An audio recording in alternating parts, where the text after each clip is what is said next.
Normalement, parce que c'est sur la hauteur du mur, hein, monsieur. Donc il y a normalement une hauteur et une qualification, normalement, de cette séparation. Puisque normalement, vous savez, je ne pourrais pas dire les services précisions, mais on ne doit pas être au-delà, je pense, de 2 mètres ou 2 mètres 10.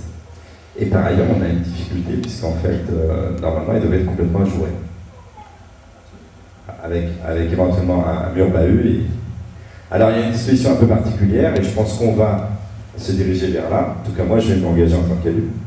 C'est que pour des raisons de sécurité, on peut surseoir à ça. Et il est évident que lorsqu'on a des équipements, je pense en particulier aux écoles, des choses comme ça, c'est le genre de dispositif qu'on accepte et qu'on met en place. Donc là, on se trouve justement dans un cas tout à fait particulier où on est, pour vous n'êtes pas beaucoup, mais il y en a quelques-uns quand même, qui sont au contact de cet espace public.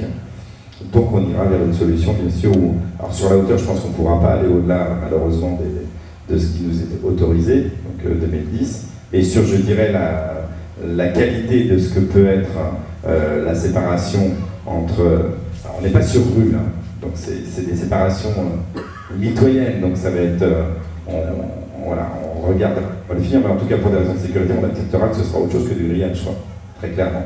D'accord, hein, puisque en fait, vous savez maintenant, lorsque vous êtes par contre entre votre voisin et vous-même de l'autre côté, normalement, on n'a plus le droit d'être là. Hein. C'est interdit, puisqu'en fait, pour des raisons purement de développement durable et écologique et tout, c'est pour la respiration de la ville qu'on doit se préserver de séparer les murs. Mais là, en ce qui concerne une séparation entre un domaine privé et le vôtre et un domaine public, même si je pense que les précisions seront données sur l'occupation de ce domaine public, hein, la manière dont il faut fonctionner. J'ai cru voir qu'il y a des endroits où vous souhaitez interrompre et que ce soit fermé la nuit et tout ça. Ça, c'est à préciser.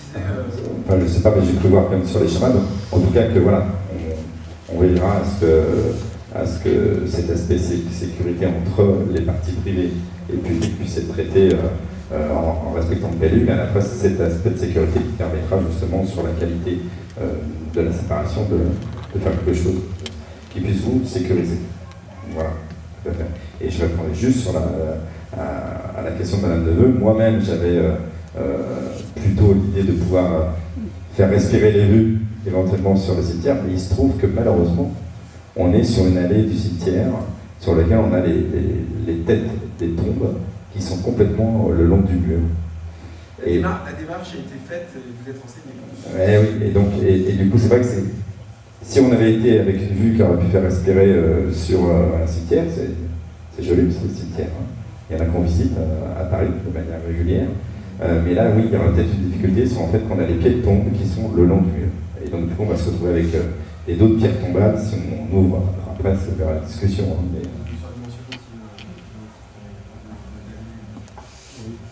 Je complète.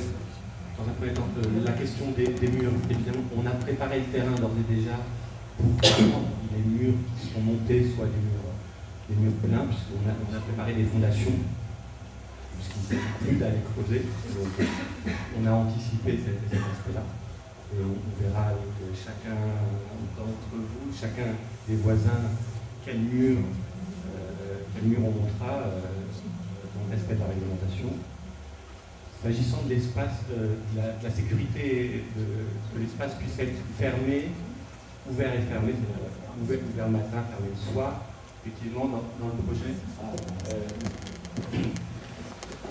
cet espace qu'on appelle square, le mini-square ici à là, est un espace avec les accès matin-soir.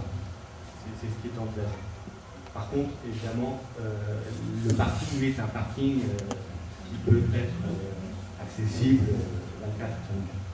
On peut le voir en deux parties. Une partie ça oui, tout à fait. Une partie parking, on va dire, et une partie square.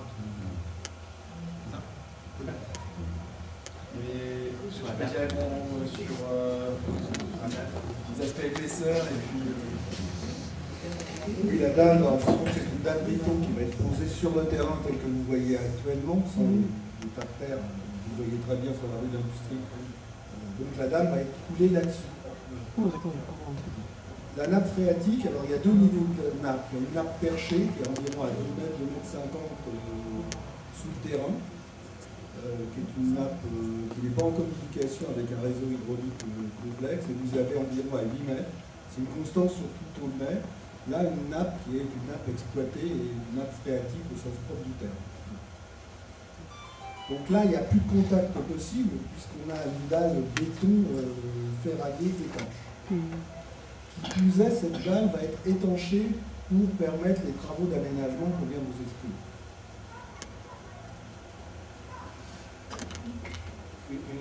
Pour répondre au souhait d'un mur plein côté cimetière, ce qu'on peut dire, c'est que pourquoi on a envisagé un mur à jouets, c'est que cette parcelle, c'est une parcelle tout en profondeur. Et ça a l'air de rien, mais quand on part de la rumétrie et qu'on s'enfonce dans la parcelle, sur plus de 100 mètres de long, le fait qu'il puisse y avoir des jours qui peut enlever cette impression d'oppression qu'on pourrait ressentir comme quand on a un mur plein, qu'on longe, un mur qui pourrait être un mur quasiment de prison. Voilà. C'est pour ça qu'on fait cette proposition d'un mur à deux. Et ça se discute bien évidemment. Sur la nature du mur, de toute façon, on peut tout à fait réfléchir à